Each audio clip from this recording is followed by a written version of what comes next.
உலகெங்கிலும் பறந்து வாழும் அஸ்ட்ரோ டிவைன் தமிழ் நேயர்களுக்கு அன்பு வணக்கம். நான் ஜோதிடர் குரு வரதராஜ பெருமாள்.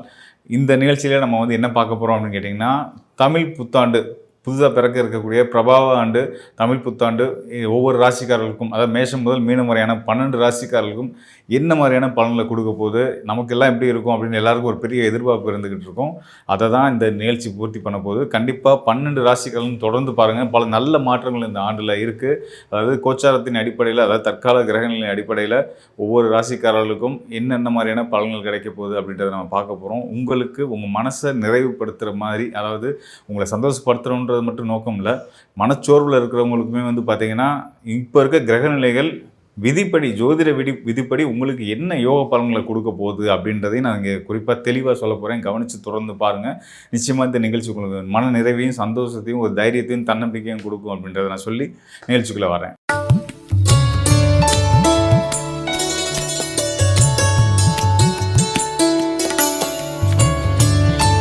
காலபுருஷ தத்துவத்தின் பாக்கியஸ்தானம் சொல்லக்கூடிய தனுசு ராசியில் பிறந்த பாக்கியவான்களுக்கு இந்த ஆண்டு தமிழ் புத்தாண்டு மிக சிறந்த ராஜ யோக ஆண்டு. குபேர யோகங்களை கொடுக்கக்கூடிய, பொருளாதார முன்னேற்றங்களை கொடுக்கக்கூடிய மிக சிறந்த ஆண்டு. ஏன் பொருளாதார முன்னேற்றங்களை கொடுக்கக்கூடிய, குபேர யோகத்தை கொடுக்கக்கூடிய ஆண்டு அப்படின்னு சொல்கிறேன் அப்படின்னு கேட்டிங்க அப்படின்னா காரணம் இருக்குது. அதாவது உங்களுடைய ராசிநாதன் யார் அப்படின்னு பார்க்கணும். அதாவது ஒரு ஆண்டு பலன் நம்ம வரும்போது பார்த்திங்கன்னா ஆண்டு கிரகங்கள், அதாவது ஒரு ராசியில் ஆண்டு கணக்கில் இருக்கக்கூடிய கிரகங்கள், அதுதான் ரொம்ப பிரதானமாக எடுத்துக்கணும். அது போக பார்த்திங்க அப்படின்னா மாத கிரகங்கள் அந்தந்த குறிப்பிட்ட ஒரு 2 மாதம் 3 மாதம் ஒரு சில இடங்களில் ஒரு செவ்வாய் புதன் இவங்களாம் இருக்கிறதுக்கான வாய்ப்புகள் உண்டு. ஸோ அந்த நிலையில் இருக்கக்கூடிய கிரகங்கள் நம்ம தனியாக எடுத்து அதுக்கான பலன்கள் சொல்லுவோம். ஆனால் பிரதானமாக பார்த்திங்கன்னா ஒரு ஆண்டு பலன் அப்படின்னு வரும்போது, புத்தாண்டு பலன் வரும்போது குறிப்பாக நம்ம எடுத்துக்க வேண்டிய கிரகங்கள் வியாழன், சனி, ராகு, கேது இவங்க தான். ஸோ அந்த வகையில் இங்கே குறிப்பாக சொல்லணும்னா உங்களுடைய ராசிநாதன் வியாழன் குரு பகவான் இந்த ஆண்டு துவங்கி ஒரு மாதம் 1.5 மாதத்தில் பார்த்திங்க அப்படின்னா, அதாவது வைகாசி 12ஆம் தேதி, ஆங்கிலத்துக்கு மே 26ஆம் தேதி அவர் தன்னோட உச்ச வீட்டுக்கு வரப்போகிறார். 12 ஆண்டுகளுக்கு பிறகு. கவனிக்க வேண்டிய விஷயம் அதுதான். உங்கள் ராசிக்கு 7ஆம் இடத்துல மிதுன ராசியில் இருந்துட்டு இருக்கக்கூடிய உங்களுடைய ராசிநாதன் குரு பகவான் உங்களுடைய ராசிக்கு 8ஆம் இடமான கடக ராசிக்கு 12 ஆண்டுகளுக்கு பிறகு வரப்போகிறாரு. அந்த கடகராசி தான் உங்களுடைய ராசிநாதனுக்கு முழு பலம் கொடுக்கக்கூடிய, உச்ச பலத்தை கொடுக்கக்கூடிய ஒரு ஸ்தானம். ஸோ உங்கள் ராசிநாதன் உச்ச பலம் அடைகிறாரு அப்படின்னா நீங்களே பலம் பெறுறதா அர்த்தம். நம்ம எப்படி சொல்கிறது, ஒரு யானை பலம் உங்களுக்கு வந்த மாதிரி, ஒரு யானை பலம் இல்லை, ஒரு 100 யானை பலம் உங்களுக்கு வந்த மாதிரி. குருவுடைய பலம் ஒரு முழு சுபகிரகமான குருவான் பலம் பெறுறாரு அப்படின்னா உலகத்துக்கே நல்லது. அந்த வகையில் தனுசு ராசிக்காரர்களுக்கு உங்கள் ராசிநாதனை உங்கள் ராசிக்கு 4ஆம் இடத்து அதிபதியாகவும் அவரே அவர் 8ஆம் இடத்துல உச்ச பலம் பெறுறாரு அப்படின்னா அதை விட சிறப்பு இந்த ஆண்டில் கிடைக்கக்கூடிய இந்த நல்ல மாற்றத்தின் மூலியமாக உங்களுக்கு அடுத்தடுத்து வர்ற காலம்லாம் இன்னும் சிறப்பாக இருக்கும். இனிமேல் நீங்கள் பொருளாதார ரீதியாக பட்ஜெட் போட்டு கணக்கு பார்த்துலாம் செலவு பண்ண வேண்டிய அவசியமே இல்லாத அளவுக்கு தாராளமாக நம்ம அந்த கவுண்டமணி ஒரு படத்தில் சொல்லுவார்ல, இந்த ரோடு என்ன விலை, இந்த தெரு என்ன விலை கேள்ற வாங்கும்டான்னு, அந்த அளவுக்கு உங்களுக்கு பொருளாதார முன்னேற்றங்களை குரு பகவான் கொடுக்க போகிறார். நீங்கள் சொல்கிறதுக்கு வேணால் விளையாட்டாக சொல்கிறேன்னு நினைக்கலாம், நடக்குமா இல்லையான்னு மட்டும் பாருங்கள். கோச்சாரம் அந்த அளவுக்கு ஸ்ட்ராங்காக இருக்குது. சாதாரண விஷயம் இல்லைங்க. 12 ஆண்டுகளுக்கு பிறகு குரு பகவான் உச்ச பலத்துக்கு வர்றாரு அப்படின்னா எல்லாத்துக்குமே நல்லதுன்ற போது தனுசு ராசிக்காரர்களுக்கு எப்படி நல்லது செய்யாமல் போயிடுவார்? ஏன்னா உங்கள் ராசிநாதன் நீங்களே பலம் பெற்றீங்கன்னு தானே அர்த்தம். ஸோ அந்த வகையில் சிறந்த ராஜயோகங்களை, அதாவது நீங்கள் பொருளாதார தன்னிறைவாக கொடுத்துரும், அதை நம்ம ஸ்ட்ராங்காக சொல்ல முடியும். அது மட்டும் இல்லாமல் அவர் பொருளாதாரத்தை குறிக்கக்கூடிய உங்களுடைய ராசிநாதன் தனக்காரகன் குரு பகவான் உச்சஸ்தானமான கடகராசிக்கு அங்கேருந்து உங்களுடைய தனஸ்தானமான 2ஆம் இடத்துக்கு பார்வை கொடுக்குறாரு. அது மட்டும் இல்லாமல் உங்களுடைய 2ஆம் இடமான தனஸ்தானத்துக்கு அதிபதியான சனிக்கும் பார்வையை கொடுக்குறாரு. உங்கள் ராசிக்கு 4ஆம் இடத்துல இருக்கக்கூடிய சனி பகவானுக்கும் அவர் தான் உங்களுடைய தனஸ்தானத்து அதிபதி.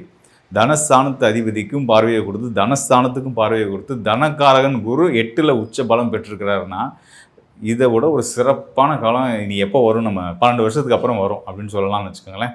அந்த அளவுக்கு சிறப்பான ஒரு காலம் அமைஞ்சு வந்திருக்கு. பொருளாதார ரீதியாகவும் சரி, எல்லா வகையிலையும் சரி, பொருளாதாரம் சரியாக வந்துருச்சுன்னா, நம்ம மணி இஸ் ஆல்வேஸ் அல்டிமேட்னு சொல்கிற மாதிரி பணம் தன்னிறைவாக இருந்துச்சுன்னா நம்ம எதை பற்றியுமே கவலைப்பட மாட்டோம், எதனாலும் பார்க்கலான்ற ஒரு தைரியம் வந்துடும். அந்த மாதிரி ஒரு பெரிய தைரியம் உங்களுக்கு வரப்போகுது அப்படின்றத நம்ம உறுதியாக சொல்ல முடியும். இந்த நாள் வரைக்கும் கடன், இந்த கஷ்டங்கள், பண விஷயங்கள், இந்த சங்கடங்கள், அதனால பலர் நம்மளை மதிக்காமல் போயிருந்திருப்பாங்க. அவங்க முன்னாடிலாம் நீங்கள் உயர்ந்து ராஜா போல் இருக்கிறதுக்கான ஒரு அற்புதமான காலம் வந்துருச்சு அப்படின்றத நம்ம சொல்ல முடியும்.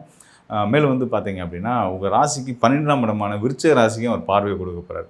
அது சுப விரயங்களை, 12ஆம் இடத்துக்கு குரு பார்வைன்றது சுப விரயங்களை கண்டிப்பான முறையில் கொடுக்கும். சுப விரயங்கள் அப்படின்னா வீடு மனை வாங்குறது, கட்டுறது, கடனை தீர்க்கிறது, திருமணம் போன்ற நல்ல விஷயங்களை நடத்துறது, இதுக்கான யோகங்கள் எல்லாம் வந்து குரு பகவான் கொடுக்க போகிறாருன்னு எடுத்துக்கலாம். இதை விட இதுதான் குருவால் இந்த ஆண்டு ரொம்ப சிறப்பாக. இன்னொன்று சொல்லலாம், நம்ம பஞ்சாங்க கணிதப்படி வந்து பார்த்திங்கன்னா இந்த ஆண்டோட அரசன் அப்படின்னு நம்ம கணிச்சிருக்கிறது வந்து குருவை தான் கணிச்சிருக்கோம். ஸோ அந்த வகையில் குரு வந்து ஆண்டு முழுதும் ஆளக்கூடியவரே அவர் தான். சிறப்பாக வச்சுக்க போகிறார் உங்களை. அது மட்டும் இல்லாமல் இன்னொரு குரு, அதாவது உங்கள் ராசிநாதன் குரு பகவான் தேவகுரு, இன்னொருத்தர் வந்து அசுரகுரு. யாருன்னா சுக்கிரன். அவரும் வந்து பார்த்தீங்கன்னா உங்கள் ராசிக்கு 5ஆம் இடத்துல யோக ஸ்தானத்தில் உங்கள் பாக்கியநாதன் சூரியனோடு சேர்ந்திருக்கிற நிலையில் இந்த ஆண்டு துவங்குறதுனால சுக்கிரன் சுபகிரகம், அவர் வந்து சுகபோகக்காரன், சுபிச்சக்காரன், அவரும் பலம் பெற்று சூரியனோட சேர்ந்து பலம் பெறுறதுனால உங்கள் மனசில் நினச்ச விஷயங்களை தாண்டி பல நல்ல விஷயங்கள் உங்கள் வாழ்க்கையில் நடக்கும் அப்படின்ற சொல்லிட்டு, அதனால் இந்த புத்தாண்டை சிறப்பாக கொண்டாடுங்க அப்படின்னு சொல்லி உங்களுக்கு வாழ்த்துக்கள் சொல்லிக்கிறேன். தனுசு ராசி அன்பர்களுக்கு, தனுசு ராசி இந்த 2026 தமிழ் புத்தாண்டில் உங்களுடைய லைஃப்பில் மிகப்பெரிய டேர்னிங் உண்டு, மிகப்பெரிய மாற்றம் உண்டு. எல்லா விதமான ஒரு மன அழுத்தத்துக்கும் ஒரு விடை கேட்டு எதிர்பார்த்து உட்கார்ந்துருக்க தனுசு ராசி நேயர்களாகிய உங்களுக்கு எல்லா விதமான நல்ல முன்னேற்றத்தை கொடுக்கக்கூடிய விஷயங்கள் கோச்சார கிரகங்கள் இந்த தமிழ் புத்தாண்டு முதல் கொடுக்க போகிறாங்க. அதுவும் கிட்டத்தட்ட ஆனி மாதம் முதல் உங்களுடைய லைஃப்பில் மிகப்பெரிய நல்ல மாற்றத்தை நீங்கள் உணர முடியும். ஆனி மாதம் என்ன அப்படி ஒரு மிகப்பெரிய மாற்றம்னா, உங்களுடைய ராசியின் அதிபதியான குரு உங்களுடைய ராசிக்கு 8ஆம் வீடான கடக ராசிக்குள்ளே பயணிக்கிறார். கடக ராசி 8ங்கும்போது நமக்கு ஏதாவது பிரச்சனை வருமோ அப்படிங்க நினைக்கலாம். ஒரே ஒரு விஷயந்தான், மற்றவங்களுக்கெல்லாம் தன்னோட ராசியின் அதிபதி 8ல் போனால் பிரச்சனை, ஆனால் உங்களுக்கு மட்டும் ராசியின் அதிபதி 8ல் போனால் நன்மை. ஏன்னா உங்களுடைய ராசியின் அதிபதிக்கு பிடிச்ச இடமே கடக ராசி தான். குரு அங்கே தான் போய் என்ன பண்ணுறாரு, தன்னுடைய உச்ச நிலைக்கு போகிறார். அப்போ கிட்டத்தட்ட இந்த குரு பகவான் ஆனி மாதத்துக்கு மேலே உள்ளே போன பிறகு தனுசு ராசி அன்பர்களாகிய உங்களுடைய வாழ்க்கையில் நிம்மதியான ஒரு மனநிலை இருக்கும்.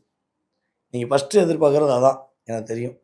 காசு பணம் துட்டு மணி அதெல்லாம் அப்புறம் இருக்கட்டுங்க, போனதெல்லாம் போட்டு எவ்வளவோ செலஞ்சு போச்சு, எவ்வளவோ ஏமாற்றத்தை சந்திச்சிட்டேன், ஆனால் நிம்மதி இருக்குமாங்க, அந்த நிம்மதி தாங்க தெரியுறீங்க அப்படின்னு நீங்கள் நினைக்கிறீங்க. ஸோ உறுதியாக உங்களுக்கு மன நிம்மதி உண்டு. உங்கள் லைஃப்பில் கிட்டத்தட்ட ஒரு 3 வருட காலமாக நீங்கள் எவ்வளவோ வேலையில் அக்கறை செலுத்திட்டீங்க, ஆனால் வேலையை இழந்து தான் நின்னீங்க. எப்படி மிதுன ராசிக்காரங்க வேலையை இழந்தார்களோ அதே மாதிரி தான் நீங்கள் தனுசு ராசியாகிய நீங்களும் வேலையை இழக்க வேண்டிய சூழ்நிலை. இந்த வேலையை இழப்பதற்கான மிகப்பெரிய காரணம், நீங்கள் யாரெல்லாம் வேலை சேர்த்து விட்டீங்களோ, யார் மேலே ரொம்ப அக்கறை வச்சிங்களோ, யார் இவங்க தான் உலகம்னு நினச்சிங்களோ, அவர்களால் ஏற்பட்ட மன அழுத்தமும் அவர்களால் ஏற்பட்ட ஒரு மிகப்பெரிய சூழ்ச்சியினால தான் நம்முடைய தனுசு ராசிக்காரங்க வேலையை இழக்க வேண்டிய சூழ்நிலை. ஹெல்த்தில் பல தனுசு ராசி அன்பர்களுக்கு ஹெல்த்தில் பிரச்சனை வந்திருக்கும். கொஞ்சம் ஷோல்டர் பெயின், அதே போல் வந்து பார்த்திங்கன்னா கொஞ்சம் முதுகு பின்னாடி பிரச்சனை அப்படின்னு நிறைய வந்திருக்கும். ஸோ இதெல்லாம் எப்போ சமாளிப்போம், எப்போ நல்லா இருக்கும் அப்படின்னு ஒரு மனசுக்குள்ளே ஒரு குதிரை ஓட்டம் ஓடிக்கிட்டே இருந்துச்சுல்ல. அதே போல் ஒரு பெரிய டிப்ரெஷன் என்னென்னா, இந்த கணவன் மனைவி ஒற்றுமை என்பது ஒரு காணல் நீர் மாதிரி ஆயிடுச்சு. காணல் நீர்னா தெரியுமில்ல உங்களுக்கு, இங்கேருந்து பார்த்தா தண்ணி தெரியும், அங்கே போய் பார்த்தா தண்ணியே தெரியும். இங்கேருந்து பார்த்தா மழை பெஞ்ச மாதிரி தெரியும், பக்கத்தில் போய் பார்த்தா ஒன்றுமே தெரியாது. அக்கறைக்கு இக்கரை பச்சைன்னு சொல்லுவாங்களா, அதே மாதிரி தான். ஸோ அந்த மாதிரி தான் உங்களுடைய லைஃப்பில் கடினமான மனம். நம்ம 2ஆம் இடத்துக்கும் 3ஆம் இடத்துக்கும் அதிபதியாக சனி பகவான் வேறு சும்மா இருக்காமல் உங்களுடைய ராசிக்கு 6ஆம் இடத்தை பார்த்து ஒரு வருஷத்துக்குள்ளே நிறைய கடன் வாங்க வச்சிட்டார். அப்போ கடன் பிரச்சனையும் ரொம்ப நம்மளுடைய தனுசு ராசிக்காரங்க சிக்கியிருப்பீங்கன்னு நினைக்கேன். ஸோ மேபி என்ன விஷயம்னா இருக்கணும், அதை பற்றிலாம் பிரச்சனை கிடையாது. நீங்கள் எழுதி வச்சுக்கோங்க, உங்கள் மனசை என்னென்ன விஷயங்கள் ஆசையோ. கடன் பிரச்சனை அடைஞ்சிச்சுன்னா நான் நிம்மதியாக இருப்பேன், என்னுடைய கணவர் என் பேச்சை கேட்டார்னா நான் நிம்மதியாக இருப்பேன், என்னுடைய பொருளாதாரம் எனக்கு கிடச்சிருச்சுன்னா நான் நிம்மதியாக இருப்பேன், எனக்கு போராட்டம் இல்லாத வாழ்க்கை கிடைச்சா போதுங்க, நான் நிம்மதியாக இருப்பேன். ஸோ மேபி எனி ஒன் 5 அப்படின்னு வச்சுக்கோங்க. 5 எத்தனை 5, அந்த 5மே அம்சமாக கிடைக்க போகுதுங்கிறது உண்மை.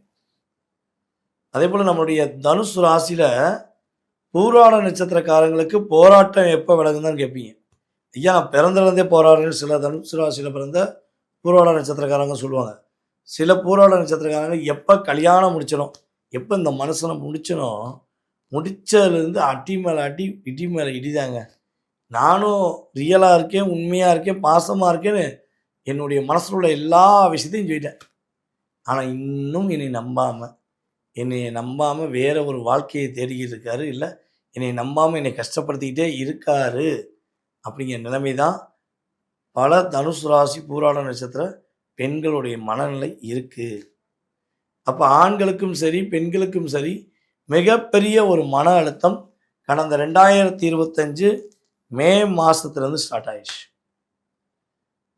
இந்த மன அழுத்தத்தை உங்களால் எவ்வளவோ நீங்கள் டைவெர்ட் பண்ணி பார்க்கீங்க, வழிபாடு பண்ணி பார்க்கீங்க. ஆனால் இருந்தாலும் மீண்டும் போய் அதே ஒரு இருட்டுக்குள்ளே உட்காந்த மாதிரி ஒரு பிரச்சனைக்குள்ளேயே நீங்கள் போய் உட்கார வேண்டிய சூழ்நிலை ஏற்படுது.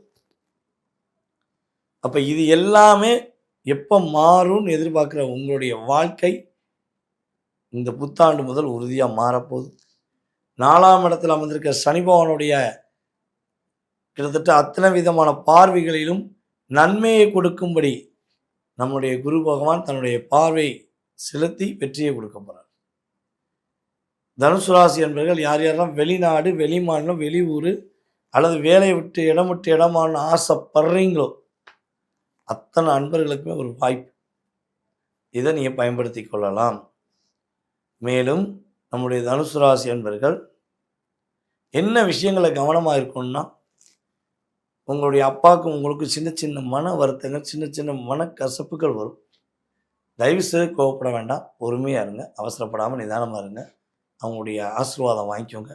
அவங்கள புரிய வைக்க ட்ரை பண்ண வேண்டாம், நீங்கள் புரிஞ்சுட்டு விலகிருங்க, டிஸ்டர்ப் பண்ண வேண்டாம். புரியுதா உங்களுக்கு? ஏன்னா அப்பா அடுத்த வருஷத்துக்கு அப்புறம் சூப்பராக வாழ்வார், ராஜ யோகமாக இருக்கும். நீங்கள் இப்போ சண்டையை போட்டு அடுத்த அப்பாட்ட போய் கஷ்டப்படக்கூடாது. புரியுதா உங்களுக்கு? உங்களால் அப்பாவுக்கு கஷ்டம் இருக்கக்கூடாது, அப்பாவால் உங்களுக்கும் கஷ்டம் வந்தாலும் கொஞ்சம் அட்ஜஸ்ட் பண்ணி போங்க, சரியாக. ஓகே. ஸோ 3ஆம் இடத்தில் நம்மளுடைய நிழல் கிரகமான இன்னொரு கிரகம் ராகு பகவான் அமர்ந்திருக்கிறார். ஸோ இப்போ உங்களை விட வயது குறைந்தவர்களிடம் கொஞ்சம் கவனமாக இருங்க. அவங்க சொல்கிற எந்த விஷயத்தையும் முழுசாக நம்பி ஏமாந்துடாதீங்க. சரியான பாதையை நோக்கி செயல்பட்டீங்கன்னா பெஸ்ட்டான வாழ்க்கை தனுசு ராசிக்கு இந்த புத்தாண்டு முதல் தொடக்கம் என்பதை உறுதியாக 100% சொல்ல முடியும் என்பது உண்மை. என் அன்பான தனுசு ராசி நேயர்களே, தனுசு ராசிக்காரர்களுக்கு இந்த பராபவ வருஷம் ஆரம்பிக்கிற போதே குரு பகவானுடைய அனுக்கிரகத்தோடு தான் ஆரம்பிக்குது. குரு பகவான் உங்களை பார்க்கிறார். நம்முடைய ராசிக்கு அதிபதி குரு பகவான் நம்மளை பார்க்கிறார் என்பதை பொதுவாக ராசிக்கு அதிபதி ராசியை பார்ப்பது நல்லது. ஒரு பெரிய வளர்ச்சி வாழ்க்கையில் வந்தே தீரும். அதுவும் நம்முடைய ராசிக்கு அதிபதியும் நம்முடைய 7ஆம் இடத்து அதிபதியும் பரிவர்த்தனை அடைகிறார்கள். இது என்ன பண்ணும்னா, நீங்க தாய்நாட்டில் வாழக்கூடிய சிலர் வெளிநாட்டில் போய் வேலை பார்க்கணும்னு விரும்பினீங்கன்னா இப்போ வெளிநாட்டு வாழ்க்கை அமையும். சொந்த ஊரை விட்டுட்டு வெளியூர் வெளிநாடு இதில் போய் செட்டில் ஆகக்கூடிய அமைப்பு தனுசு ராசிக்காரர்களுக்கு ஏற்படும். பல பேர் வருஷம் துவங்குகிற போதே வெளிநாட்டு பயணங்களை மேற்கொள்வீங்க. அதே மாதிரி புதிய சொத்துக்கள் வாங்கக்கூடிய யோகம், வெளியூர் வெளி மாநிலம் வெளிநாட்டில் சொத்து வாங்கக்கூடிய யோகம் இந்த பராபவ வருஷத்துல உங்களுக்கு ஏற்பட போகுது. திருமணத்துக்கு விவாகரத்துக்கு அப்ளை பண்ணிடுவாங்க. விவாகரத்துக்காக பார்த்துருந்தவங்களுக்கு இப்போ நீங்க எதிர்பார்த்த செய்தி வரும். மறு திருமணத்துக்கு காத்திருந்தீங்கன்னா மறு திருமணம் கைகூடி வரும். அந்த அமைப்புகள் எல்லாம் இப்போ உண்டு. இதுல சில பேருக்கு பார்த்தீங்கன்னா திருமண வாழ்க்கையில் பிரச்சனை இருக்கு. அந்த பிரச்சனைகளை அவர்கள் சந்தித்து அதிலிருந்து வெளியே வரக்கூடிய காலமா இது இருக்கும். 3ஆம் இடத்துல சந்திரனும் ராகுவும் சேர்ந்து புது வருடம் பிறக்குது. சில வதந்திகள் உங்கள் காதுக்கு தேவையில்லாத வதந்திகள் வரும். உங்களை பற்றி தேவையில்லாத வதந்திகள் வரும். அப்போ அதில் கொஞ்சம் கவனமாக இருந்துக்கிடணும். இப்போ நீங்கள் என்ன செய்யணும், எந்த வதந்தி வந்தாலும் இந்த காதில் வாங்கி இந்த காதில் விடலாம், அது ஒரு வழி. இன்னொரு விஷயம், வதந்திகள் வந்து விடாமல் பார்த்து கொள்வதும் ஒரு வழி. சிலருக்கு காது சம்பந்தமான பிரச்சனைகள் இருக்கும், குறிப்பாக சீனியர் சிட்டிசன்ஸ், தனுசு ராசிக்காரங்களுக்கு காது சம்பந்தமான பிரச்சனைகள் இருக்கும். அக்கம் பக்கத்து வீட்டாரோடு இருந்த பிரச்சனைகள் பலருக்கு இப்போ நிவர்த்தி ஆகும். உங்கள் வீட்டுக்கு அருகிலே இருக்கக்கூடிய அலங்காரம் செய்யாத தெய்வம், உங்கள் வீட்டுக்கு பக்கத்தில் ஒரு தெய்வம் உங்களுக்கு அனுக்கிரகம் பண்ணும். அலங்காரம் அதிகம் செய்யப்படாத தெய்வமாக அது இருக்கும். அந்த தெய்வம் உங்களுக்கு பெரிய அளவுக்கு வளர்ச்சி செய்யும். அந்த தெய்வத்திற்கு அபிஷேகம் அடிக்கடி செய்துக்கிட்டு வாங்க. அந்த கோயிலுக்கு சென்று அந்த தெய்வத்திற்கு அபிஷேகம் செய்துட்டு வாங்க. உங்கள் வாழ்க்கையில் பெரிய வளர்ச்சி வரும். நெஞ்சக நோய்களுக்கு பொதுவாக மெடிக்கல் அட்வைஸ் எடுத்துக்கிறது தனுசு ராசிக்காரங்களுக்கு நல்லதுங்க. காதல் உறவுகள் பலருக்கு மலரும். இது நாள் வரைக்கும் தடைகள் இருந்தவர்களுக்கு இப்பொழுது காதல் மலரும். பெண்களுக்கு புதிய புதிய பதவிகள் கிடைக்கும். அதே மாதிரி 5ஆம் இடத்தில் வச்சு இருக்கக்கூடிய சுக்கிரன் பலருக்கு பெண் குழந்தைகள் பிறக்கக்கூடிய யோகத்தை உருவாக்கி தரும். 9க்குரிய சூரியன் 5ஆம் இடத்திலே அமர்ந்திருப்பதும், லாபாதிபதி சுக்கிரன் 5ஆம் இடத்தில் அமர்ந்திருப்பதும், இருவரும் சேர்ந்து லாபத்தை பார்ப்பதும், நல்ல பதவிகள் கிடைக்கக்கூடிய யோகம், நல்ல ஹையர் எஜுகேஷன் கிடைக்கக்கூடிய யோகம் அற்புதமாக அமைச்சு தரும். நல்ல ஹையர் எஜுகேஷன் அமையும். கம்ப்யூட்டர் துறையில் நல்ல வேலை வாய்ப்புகள் கிடைக்கும். எலக்ட்ரானிக்கல் துறைகள், எலக்ட்ரிக்கல் துறைகளில் பலருக்கு வேலை வாய்ப்பு கிடைக்கும். ஜவுளித்துறை, கெமிக்கல் இண்டஸ்ட்ரி, இது சம்பந்தப்பட்ட படிப்புகளோ, இது சம்பந்தப்பட்ட உயர்கல்வி, இது சம்பந்தப்பட்ட வேலை வாய்ப்புகள், இது சம்பந்தப்பட்ட தொழில், ரோபாட்டிசம் கற்கக்கூடிய ஒரு தன்மை, மெடிக்கல் படிக்கக்கூடியவர்களுக்கு நல்ல ஒரு வளர்ச்சி, இதெல்லாம் இந்த காலகட்டத்தில் ஏற்படுங்க. நல்ல முன்னேற்றம் ஏற்படுங்க. ரொம்ப ஒரு மகிழ்ச்சியான நேரத்தில் நீங்கள் இருக்க போறீங்க. உங்கள் ராசிக்கு அதிபதி உங்களை பார்க்கிறார் போதே வாழ்க்கையில் ஒரு வளர்ச்சி தாங்க. அதில் உங்களுக்கு பாக்கியாதிபதியாக இருக்கக்கூடிய சூரிய பகவான் லாபாதிபதியோடு சேர்ந்திருக்கிறார். அப்படிங்கிற போது லாபஸ்தானத்தில் பார்க்கிறார் அப்படிங்கிறதும் உங்களுக்கு ஒரு பெரிய வளர்ச்சியை கொடுக்குங்க. அப்போது தனுசு ராசிக்காரர்களுக்கு நல்ல வளர்ச்சி ஏற்படும் காலம். பிஸ்னஸில், வேலை வாய்ப்பில், குடும்பத்தில் சந்தோஷம் தரக்கூடிய காலகட்டங்கள். இதில் உங்களுக்கு அதிர்ஷ்டங்கள் பெருகணும் அப்படின்னு சொன்னால் பிள்ளையார்பட்டி போகணும். பிள்ளையார்பட்டிக்கு சென்று கற்பக விநாயகரை வழிபாடு செய்வது உங்களுக்கு நல்ல வளர்ச்சியை கொடுக்குங்க. வாழ்த்துக்கள். ஆஸ்ட்ரோ டிவைன் அன்பர்களுக்கு இனிய தமிழ் புத்தாண்டு நல்வாழ்த்துக்கள். பிரபவ ஆண்டு தனுசு ராசி அன்பர்களுக்கு எப்படி இருக்கிறது என்று பார்ப்போம்.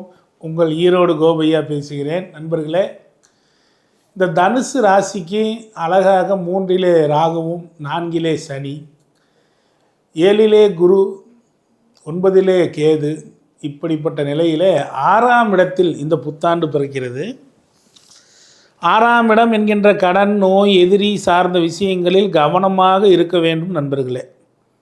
எப்பொழுதுமே புத்தாண்டு பிறக்கக்கூடிய லக்னத்தை வைத்துத்தான் பலன். எனவே இந்த தனுசுக்கு ராசிக்கு 6லே அந்த புத்தாண்டு லக்னமாக ரிஷபம் விளைகிறது. எனவே கவனமாக கடன் சார்ந்த விஷயத்திலும், நோய் சார்ந்த விஷயத்திலும், எதிரி சார்ந்த விஷயத்திலும், உத்தியோகத்திலும் கவனம் தேவை. அதே போல் உங்களுக்கு அருமையாக 3லே ராகு இருந்து இந்த கடந்த வருடம் ஒரு நல்ல வருடமாக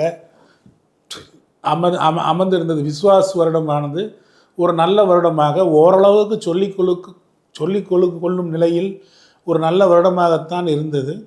இந்த வருடமும் அப்படித்தான் தொடர இருக்கிறது. ஆனாலும் 7ல் நின்று குரு இருப்பதனாலும் 8லே குரு போவதனாலும் கொஞ்சம் சில சிரமங்களை அவ்வப்போது தனுசு ராசிக்கு நினைத்த நேரத்தில் நினைத்தது நடக்கவில்லை என்கின்ற பிரச்சனைகளை தரும். அதே போல் இந்த 8லே இருக்கக்கூடிய குருவும் 8லே இருக்கக்கூடிய கேதுவும் பயிற்சியாக 8க்கு வந்துடுவார். 2 பேருமே அங்கே 8ல் இருப்பாங்க. அப்போ இந்த பிஸ்டுலா, மூலம் சார்ந்த நோய்கள் இவற்றிற்கெல்லாம் வாய்ப்பு வரப்போகிறது. அது மட்டுமல்ல, 2லே ராகு இருக்கும் பொழுது அடிக்கடி ஒரு வாக்கை கொடுத்து விட்டு அதற்காக போராட வேண்டிய நிலைமையையும் தரக்கூடிய அமைப்பு இருக்கும். அதே போல் உணவு விஷயத்திலே ரொம்ப கடுமையான கண்டிஷன்களை இந்த ஓராண்டு நீங்கள் கடைபிடிக்க வேண்டும். அதிலும் குறிப்பாக கண்ட நேரங்களில் கண்ட இடங்களில் சாப்பிட்டீர்களானால் நிச்சயம் நீங்கள் ஆஸ்பத்திரியிலே இருக்க வேண்டிய நிலைமைகளை இந்த தனுசு ராசிக்கு கொடுத்துவிடும். அதே போல் தன் சகோதரி வழியிலே ஒரு நன்மைகளும் அமையும். அதே போல் வீடு சம்பந்தமாக நிலம் சம்பந்தமாக துளாவி கொண்டிருப்பவர்களுக்கு ஒரு நல்ல நிலம் நல்ல மனை அமைவதற்கு ஒரு வாய்ப்புகளை தரப்போகிறார். இந்த குரு பகவான் 8லே இருந்து 4ஐ பார்க்கும் காரணத்தினால் 4இல் சனி இருந்தாலும் தருவார். ஆனாலும் தனுசு ராசி மாணவர்கள் 4லே சனி இருக்கும் பொழுது எதிர்பார்த்த மார்க் கிடைப்பதில் ஒரு ஏமாற்றம்தான். அதிலும் குறிப்பாக நீட் எழுதுவர்களுக்கு இந்த வருடம் கிடைக்காமல் அடுத்த வருடம் கிடைப்பதற்கு வாய்ப்புகளை உருவாக்கி கொடுப்பார். அதிலும் இரண்டில் இருக்கக்கூடிய ராகுவே 4ஐ பார்ப்பார். எனவே அடிக்கடி இந்த தனுசு ராசி நண்பர்கள் இந்த படிப்பு சார்ந்த விஷயங்களில் ஒரு கவலை இந்த வருடம் இருக்கிறது என்று தான் நான் சொல்வேன்.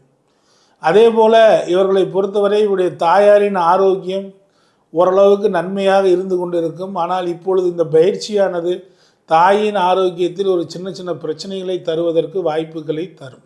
அதே போல் தனுசு ராசி அன்பர்களை பொறுத்தவரை பதவியிலே ஒரு மாற்றம் வேண்டும், இடமாற்றம் வேண்டும் என்று கேட்பவர்களுக்கு சரியான இடமாற்றம் அமைவதில் சிரமங்களை தரும். தந்து பின்பு தரும ஒழிய மிக எனக்கு இந்த இடம்தான் வேண்டும் என்றால் அது கிடைப்பதற்கு போராட்டமாகத்தான் இருக்கும்.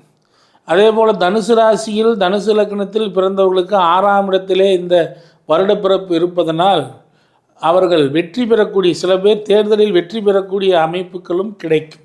அதேபோல் கடன் சார்ந்த பிரச்சனைகளில் கவனமாக இருக்க வேண்டும். புதிய கடன்கள் எதையும் திடீரென்று வாங்கிவிட்டால் அது உங்களுக்கு வாழ்நாள் கடனாக மாறிவிடும். ஷேர் மார்க்கெட்டில் மிகுந்த கவனத்துடன் ஈடுபட வேண்டும் நண்பர்களே. ஷேர் மார்க்கெட் என்னை பொறுத்தவரை இந்த தனுசு ராசி அன்பர்களுக்கு இந்த ஒரு வருடம் மிகுந்த கவனத்துடன் செயல்பட வேண்டிய ஆண்டு. ஏனென்றால் 8லே குரு போய் இருக்கிறார், மறைந்த குரு. எனவே தயவு செய்து ஷேர் மார்க்கெட்டில் நீங்கள் முதலீடு செய்வதை தவிர்த்து விடுங்கள். அது இல்லை என்றால் தங்கத்திலே முதலீடு செய்யுங்கள். அது உங்களுக்கு சிறப்பானது ஒரு எதிர்காலத்தை கொடுக்கும். அதே போல் சில தனுசு ராசி அன்பர்கள் நான் வெள்ளி வாங்கி வைக்கலாமா என்று கேட்கிறார்கள். வெள்ளியிலே செய்யாதீர்கள், நீங்கள் தங்கத்திலே செய்யுங்கள். நல்லதொரு வாய்ப்புகளை கட்டாயம் கொடுக்கும். அதே போல் உங்களை பொறுத்தவரை மாமனார் சொத்து சார்ந்து உங்களுக்கு ஒரு பிரச்சனை ஏற்பட்டு திரும்ப நன்மை நடக்கக்கூடிய ஒரு அமைப்பை இந்த வாய்ப்பு இந்த தனுசு ராசி அன்பர்களுக்கு கொடுக்க போகிறார். தனுசு ராசி அன்பர்கள் மிகச் சிறப்பாக திரு அண்ணாமலையாரை வழிபடுவது மிகுந்த நன்மைகளை தந்து கொண்டே இருக்கும். அது மட்டுமல்ல, பக்கத்தில் இருக்கக்கூடிய ஏதாவது ஒரு ஸ்தலங்களுக்கு சென்று சிவனை வணங்குவது மிகச்சிறந்த அமைப்பையும் உங்கள் தந்தையாரின் ஆசீர்வாதத்தை இந்த பிரபவ ஆண்டு முழுக்க பெறுவதும் உங்களுக்கு மிக பெரும் நன்மைகளை கொடுத்தே தீரும் என்று சொல்லி வணங்கி விடைபெறுகிறேன். நன்றி நண்பர்களே.